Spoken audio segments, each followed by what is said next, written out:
I inherited this cribbage board from my dad. He made it before I was born. It has these brass inlay in it. I'm not sure what kind of wood it is, but it's gorgeous hardwood. It's maybe teak, maybe oak. I don't know. On the back, he has this little pocket that he made to store the pegs in. I don't know if you can see those here on the video, but there's little brass pegs in there for keeping score. I don't play cribbage, but this is one of my most prized possessions. It is older than I am, and it is absolutely perfect in every way. My dad was a perfectionist, and this cribbage board was not the only thing I inherited from him. I also inherited his perfectionism, and that's something I've been trying to get rid of my entire adult life. This is episode 129 of the Tiny Course Empire podcast, and today I want to talk to you about why you're not publishing more to grow your business. Because I know a lot of you are just like me. You have millions of words written. You have hundreds of pieces that you could publish, but you're not because they're not perfect, because they need one more edit or a little bit more research or just a tiny bit more information. Whatever perfectionism looks like for you, I have 4 ideas for you today that will help you get past it.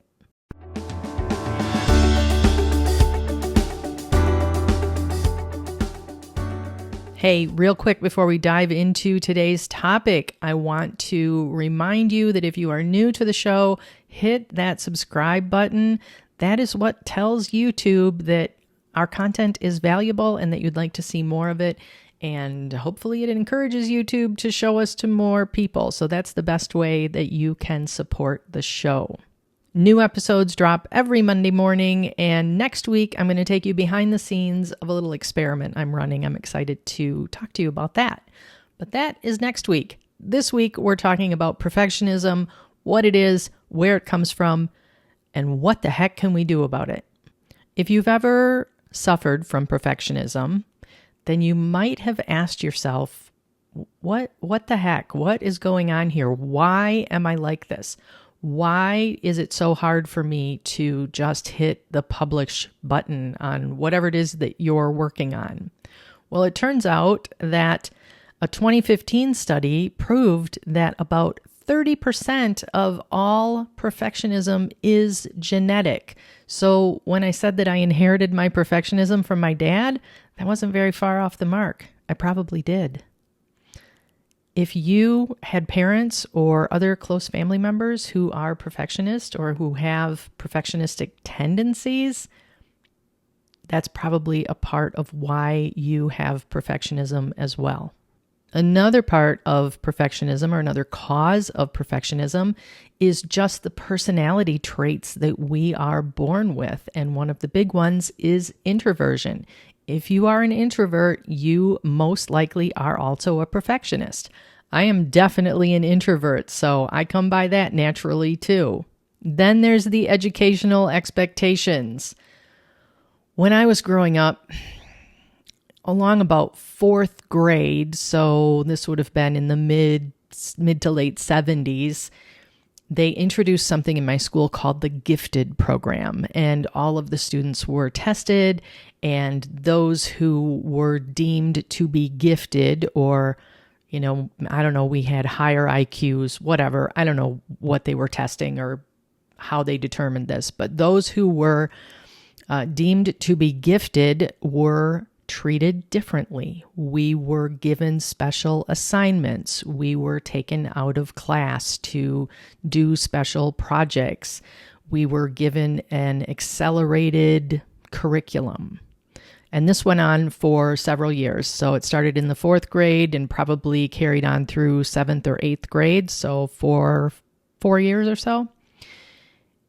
And that educational expectation definitely impacted me, and not necessarily in a good way.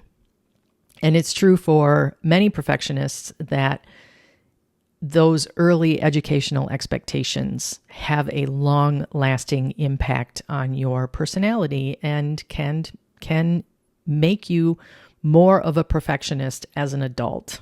So if you, like me, were ever tested and said to be in the gifted program, or if you got really good grades, if your teachers had very high expectations, or your parents had very high expectations of you, then that may be part of why you now identify with that perfectionistic tendencies. How do you even know if you're a perfectionist? If you're sitting there questioning, well, I don't know, maybe I am a perfectionist, but not in everything. So how can you tell? Well, there's a few telltale signs that make it obvious that you are a perfectionist. One of them is that you hold yourself to really excessively high standards. Nothing is ever good enough, right? There's always something more that you can do. There is always something you can change to make it better. Whether you are writing an article or baking a cake, it's never good enough. You might also have very rigid all or nothing thinking. This is really common in my life. An example of this might be, well, I'm trying to eat healthier and I ate a cookie today after dinner, so therefore all of the work that I did in the 2 weeks before that is meaningless and I might as well eat the whole bag of cookies. That's all or nothing thinking, and it's very common among perfectionists like me. Another example is being preoccupied with tiny little details. There's a quote from Oscar Wilde that I just love.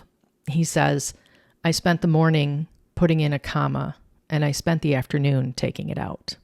That's the kind of minor details that perfectionists obsess over. So if you have ever found yourself rewriting the same sentence 16 times to make sure that it says exactly what you want it to say, and oh, by the way, it probably still isn't quite good enough, you might just be a perfectionist. Another example, and this is again something really prevalent in my own life, is that you procrastinate. You worry that nothing is going to be good enough, that you're not going to be able to live up to those own very high standards that you have set.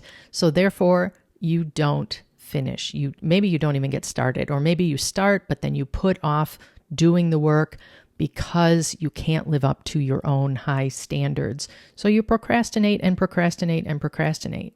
And as a little aside here, there's no logic to this, right? Because what happens is we procrastinate on a project and then we wait until the last minute to do it, and then we have to get it done, and then it really doesn't live up to those high standards that we set. So if you are a procrastinator, it may very well be evidence that you are also a perfectionist. And finally, and again, this is something in my own life that may resonate with you, you have trouble delegating.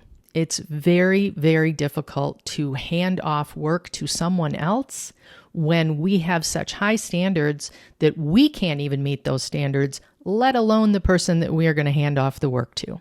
So delegation doesn't happen.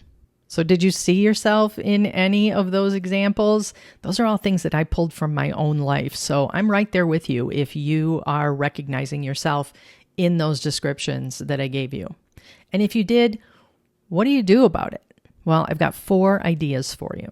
The first one is just to give yourself permission to stink, right? Give yourself permission to not be good at stuff. It's okay. You know, Stephen King makes about $11 bazillion from every book he publishes, right? He is the most prolific author of our lifetime, and he makes a boatload of money, and he's super popular. But you know what? His first book, Carrie, the one that people talk about how he got such a big advance, he got like $40,000 advance on that book at a time when that was an extreme amount of money. But you know what? That book was rejected by 30 publishers before he got that advance. So that was not an overnight success. He did not come out of the gate being the exceptional writer we know him to be. He was rejected hundreds and hundreds and hundreds, maybe thousands of times for short stories and other books that he had written before Carrie was ever accepted to be published. And even that book was rejected 30 times. So you can objectively say he sucked. He was not a good writer when he first got started, but nobody would say that now. Or you can look at Amy Porterfield. She makes well over 8 figures in her business. I had to stop to think, is it 8 or 9? It might be 9. I'm not even sure now. But she makes good money. She has a very, very successful business. No one can deny that. But she tells the story of her first course that she launched that made less than $300. So clearly, she didn't start out, she wasn't born knowing all there is to know about running an online business. She did not start out as the genius that she is today. And if you want to see a real life example of this from my own business, go listen to the first few episodes of this podcast. Some of them are pretty cringeworthy. I did not start out as confident or as well-spoken as I might appear today. And in a year, I'm going to be even better. We all start out as beginners, and that's okay. So give yourself permission to not be excellent at something. It's okay. You do not have to be good at everything. We are all beginners at some point. The next thing that you can do to get beyond your perfectionism is to look for the point of diminishing returns. There is only so much you can do to perfect that article that you're writing or that podcast that you are recording.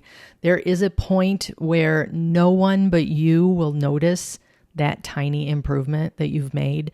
No one but you will notice that version F is slightly better than version D. No one will know. So look for that point of diminishing returns, be aware of it, and ask yourself, really, does that improvement that I want to make, or that extra point that I want to make, or that extra research that I want to do, is that really going to improve the results that my student or my subscriber or my client is going to get? Or is it just me spending an extra hour so I can feel better about my product or my article or my podcast being perfect? If it's not going to help your student or your subscriber or your client get better results, then I would argue it's probably not worth that extra hour of your time. Another thing you can do is give yourself permission at the beginning to take a mulligan. Mulligan is a golf term that means to take a do-over, to just take that shot again. Every single week when I record this podcast, I think it stinks. I think it's terrible. And you know what I do? I tell myself when I sit down to record that if it's bad, I'll record it again. I can do it again. And I can do it again and again and again until it's good enough. And do you want to know how many times I've re-recorded my podcast? Never. Never once have I taken myself up on that offer to re-record the podcast, because it's always good enough when I get done. So remember, nothing that we do here is carved in stone. It can always be redone. You can give yourself permission to redo it right away. If you truly do not like what you have created in the moment, do it again. No one will know the difference. But here's something else you should do. Go back and look at your older things that you've published. Go back and listen to your older podcasts or watch your older videos, because I can almost guarantee that you are going to find some that you watch or you read and you think, wow, this is really good stuff, because it is. So give yourself permission to redo it if it's not, but also be willing to accept the fact that some of the things that you are creating is or are really good right out of the box. And finally, give yourself a deadline. I have a time block set on my calendar every Monday morning. I have 3 to maybe 3.5 hours to write an entire week's worth of emails. And I commit to getting those emails written in that time frame. That is all the time that I have for it.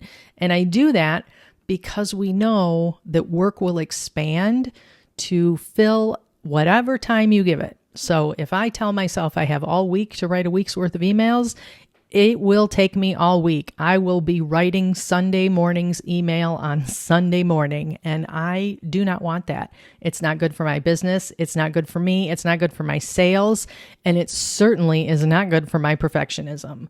So give yourself a deadline. Tell yourself that I have 3 hours or 5 hours or 2 days or whatever time frame it is to finish this project. And when that time is up, hit the publish button, whether you think it's good enough or not.